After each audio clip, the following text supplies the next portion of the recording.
Hello everyone, welcome to success classes. I am Gaurav Soin और आप सभी के सामने आज एक इम्पॉर्टेंट वीडियो के साथ मैं हाजिर हूँ। And this important video is regarding expected multiple choice questions on communication for NET JRF 2021।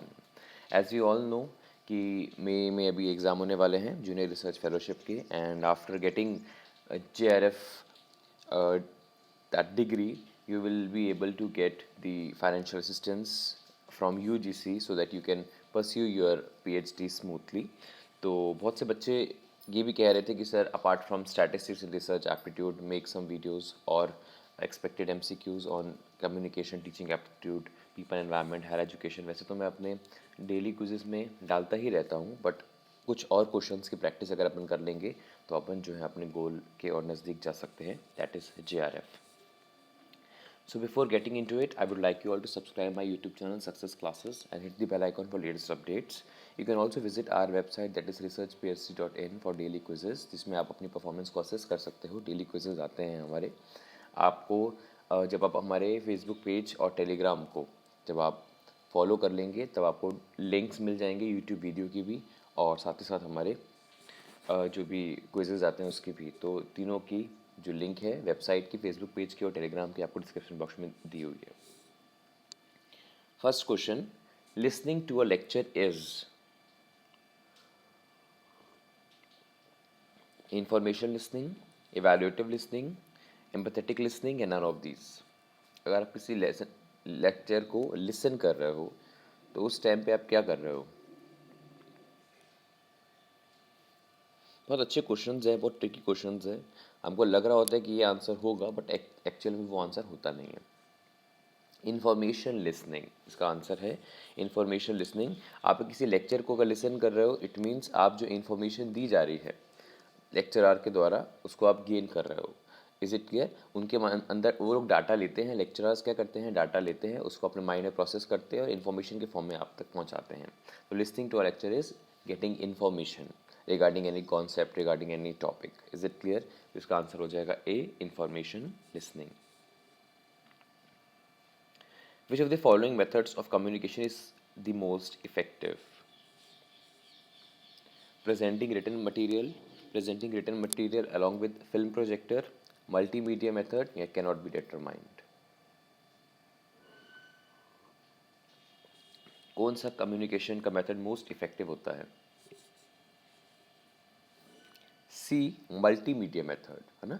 आप अब मैं अपनी अगर बात करूं तो कई बार क्या होता है, जब मैंने यूज टू टेक क्लासेस तो जो थ्योरेटिकल पार्ट होता है वो मैं पावर पॉइंट प्रेजेंटेशन से समझाता हूँ। जो प्रोजेक्टर्स लगे हुए हैं सेमिनार हॉल और बाकी कॉन्फ्रेंस हॉल्स वगैरह में, तो वहाँ पे जो है हमने अपनी थ्योरेटिकल पार्ट समझा दिया। उसके बाद जब न्यूमेरिकल पार्ट में मैं आता हूँ, because I am a professor of accountancy and finance, और अकाउंटिंग एंड फिनेंस में जो है न्यूमेरिकल्स होते ही हैं, तो थ्योरेटिकल पार्ट वहाँ से PPT से पढ़ा दिया। उसके बाद वाइट बोर्ड रहता है, उस वाइट बोर्ड में न्यूमेरिकल्स जो है बच्चों को दिए, जो बुक मैंने सजेस्ट की हुई है, और फिर उनको सॉल्व किया उस वाइट बोर्ड पे। तो I am using multimedia method, a lot of media I am using, because theoretical part with the help of attractive PPT जल्दी अच्छी तरीके से रिटेन हो जाता है।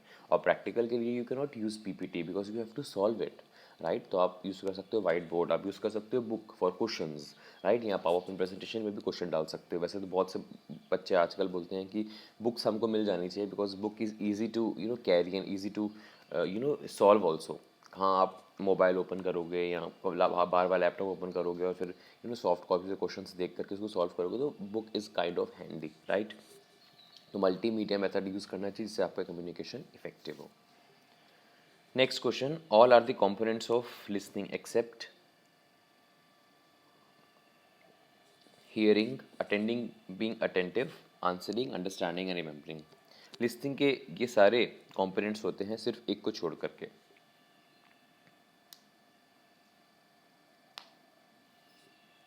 आंसरिंग, आंसरिंग इसका करेक्ट आंसर है। हियरिंग बहुत ज़रूरी है, उसको सुनना पहले, तभी तो उसको आप अपने मन में रख पाओगे, मन में डाल पाओगे, ठीक है। तो first is hearing, it is a component of listening. Attending, being attentive, attentive होना तो बहुत ज़रूरी है, नहीं तो एक कान से चीज़ जाएगी दूसरे कान से निकल जाएगी। अटेंटिव होना बहुत ज़रूरी है कि सामने वाला क्या कह रहा है। To pay attention is something which is very much important. Answering is not important.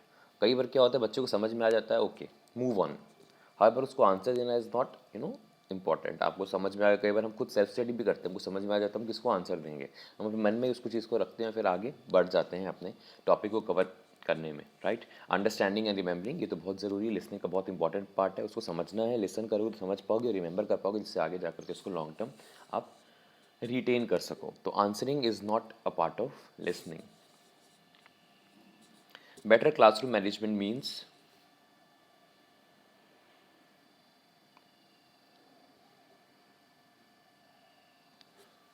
per group work and better interaction among pupils, prior preparation of teacher in the making of suitable aids, punctuality of the teachers in coming in the class and finishing the course in time, and all of these.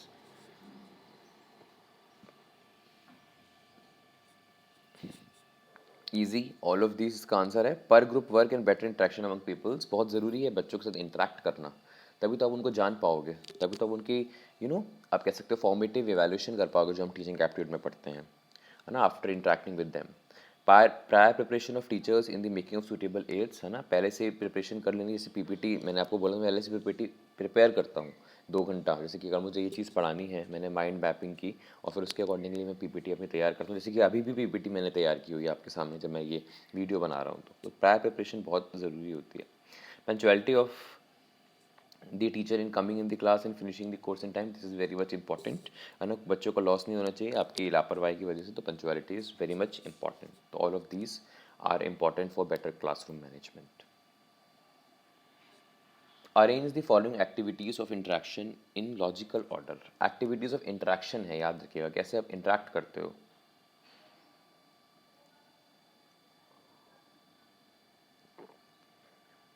Analysis of work done, planning and preparation, presentation of material, modification and improvement. तो वैसे भी normally भी आप समझ लोगे इसको, it is easy. I am giving you time to think.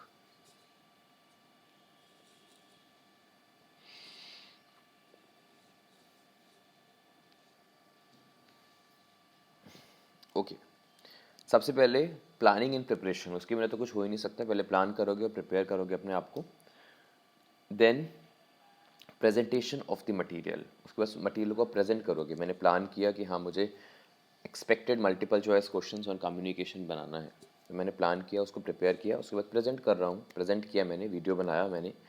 उसके बाद analysis of the work done, उसके बाद जब प्रीमियर हुआ तो मैं सुनता भी हूँ अपने वीडियोस कि कैसा था, वेदर वट जो मैं सोच रहा था वो चीज़ मेरे सब्सक्राइबर्स तक पहुँच पाई कि नहीं पहुँच पाई, तो एनालिसिस करता हूँ, राइट। उसके बाद फिर मॉडिफिकेशन, मुझे कुछ लगता है कि हाँ मैं कहीं फास्ट हो गया या मुझे यहाँ पे और थोड़े पॉजेस, आर्टफुल पॉजेस देने चाहिए थे, तो मैं वहाँ पे फिर आगे जा करके अपने आप को इम्प्रूव करता हूँ और मॉडिफिकेशन करता हूँ अपने वर्क में, ठीक है। तो 2 3 1 4, this is the proper logical order of interaction. Next, which of the following skill has the largest share in communication time in school college? सबसे ज़्यादा टाइम किस में यूज़ होता है इन सब में से, कॉलेज और स्कूल्स में?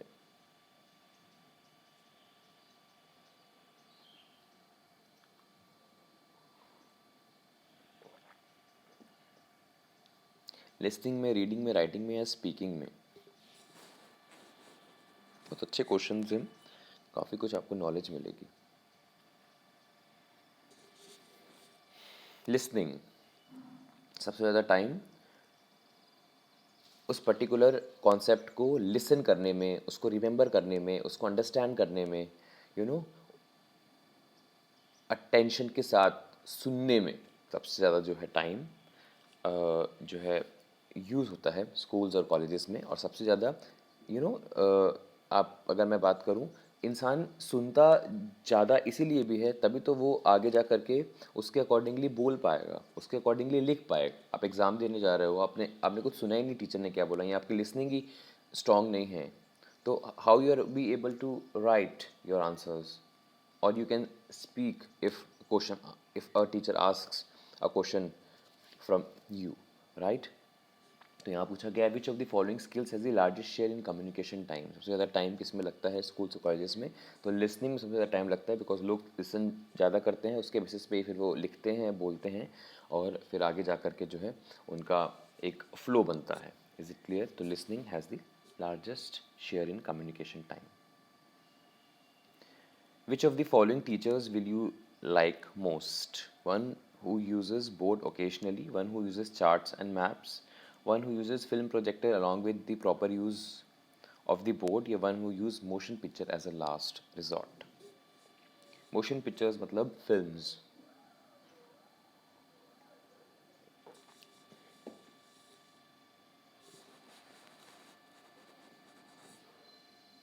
Easy.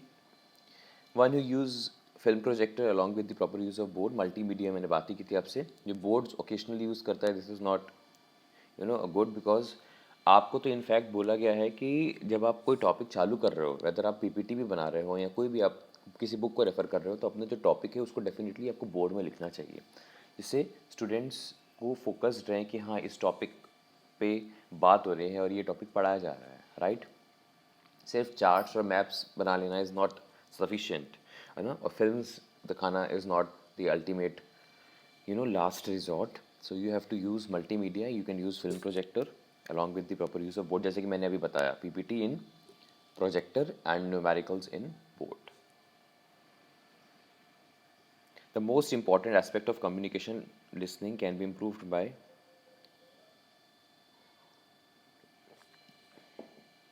making the attention fully paid, making the communicated material novel, interesting and need based, making voice effective and impressive. कैसे improve हो सकता है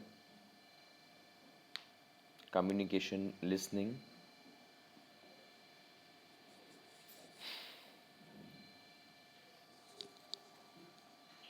ऑल ऑफ दीज, इन सब चीज़ों से आपका जो है कम्युनिकेशन लिसनिंग है ये इम्प्रूव हो सकता है।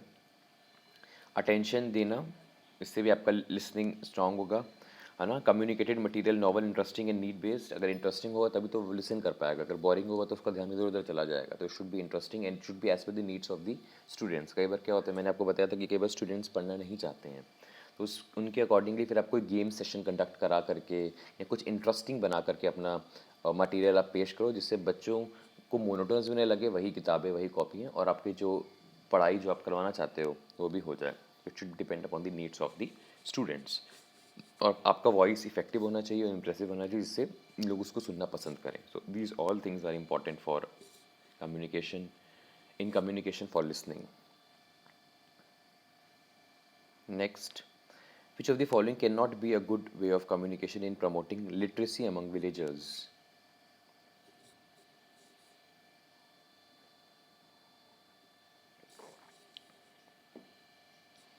अगर आपको लिटरेट करना है, विलेजर्स को पढ़ाना लिखाना है, प्रमोट करना है लिटरेसी, तो कौन सा मेथड आपको यूज़ नहीं करना चाहिए?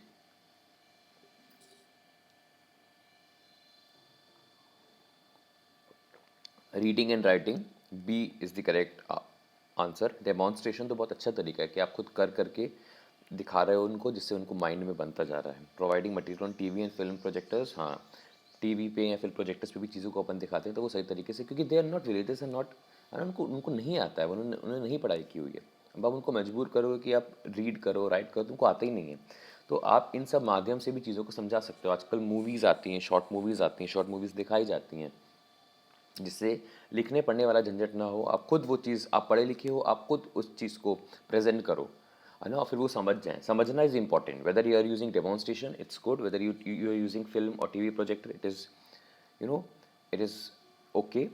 और लार्ज ग्रुप डिस्कशन भी अगर आप करते हो तो भी वो सही है। जब बहुत से लोग एक साथ मिल जाते हैं और डिस्कशन करते हैं, तब भी हमें कुछ ना कुछ जो है समझने को मिलता है। जो सोशल इश्यूज़ होते हैं उस पर काफ़ी सारी डिस्कशंस भी होते हैं। Reading writing is not possible because they are not literate, उन्होंने पढ़ाई नहीं की। कुछ लोग फर्स्ट क्लास सिर्फ पास हैं और कुछ लोग ने कभी स्कूल ही नहीं गए, है ना? इस केस में demonstration, TV, film projector and large group discussions are much more favorable in promoting literacy among villagers. Next, a student helps a teacher to solve the problems while the teacher was delivering the lecture. He was कई बार students help करते हैं teacher को problem solve, कभी numerical सब करा रहे होते हो तो बच्चे बताते हैं ग्रॉस प्रॉफिट क्या आया है, नेट प्रॉफिट क्या आया है सर। तो टीचर जब डिलीवर कर रहा है लेक्चर, तो जो बच्चे हैं वो कैसे हैं, एम्पैथेटिक लिसनर है, इवैल्यूएटिव लिसनर है, रियलिस्टिक लिसनर है, या इन्फॉर्मेशनल लिसनर है। वो भी सॉल्व कर रहे होते हैं ना, कई बार आप कोई क्वेश्चन देते हो, आप भी सॉल्व कर रहे होते हो बोर्ड पे, वो भी सॉल्व कर रहे होते हैं। उस केस में क्या है स्टूडेंट्स, एम्पैथेटिक लिसनर, है ना, एम्पैथी, जो आप क्वेश्चन सॉल्व कर रहे हो वो भी सॉल्व कर रहे हैं, राइट, और फिर आपकी मदद कर रहे हैं कि हाँ सर, करते ही हैं बच्चे। कई बार हम न्यूमेरिकल सॉल्व कर रहे होते हैं, तो फाइनल अकाउंट्स के न्यूमेरिकल सॉल्व करने पड़ते हैं, कॉमर्स की मैं बात कर रहा हूँ, उसमें ट्रेडिंग अकाउंट आपने लिख दिया क्रेडिट साइड में, डेबिट साइड में, अब आप बच्चों को बोल दो कैलकुलेटर से जीपी निकालो, जीपी निकाला, उसके बाद फिर नेट प्रॉफिट आपने सारी चीज़ें लिख दी, अब आप बोल रहे हो कि चलो आप करो, तो ये वो एम्पैथेटिक लिसनर हो जाता है, उन्होंने भी किया होता है, उनको भी समझ में आ गया होता है, फिर उसके अकॉर्डिंगली वो आपको आंसर्स बताते हैं। This was the video on expected multiple choice questions on communication. I hope you find it helpful. और ऐसे ही बहुत सारे जो और टॉपिक्स हैं, teaching aptitude and people environment, इन सब के ऊपर भी मैं सोच रहा हूँ वीडियोस बनाऊँ, जिससे आप लोगों की जेआरएफ की जो प्रिपरेशन है वो सॉलिड होती जाए, और आप हमारे वीडियोस को कंटिन्यूसली देखते रहिए और शेयर भी करिए, ज़्यादा से ज़्यादा लोगों तक ये पहुँच सके। ठीक है, तो मिलते हैं नेक्स्ट वीडियो में। Have a very nice day ahead.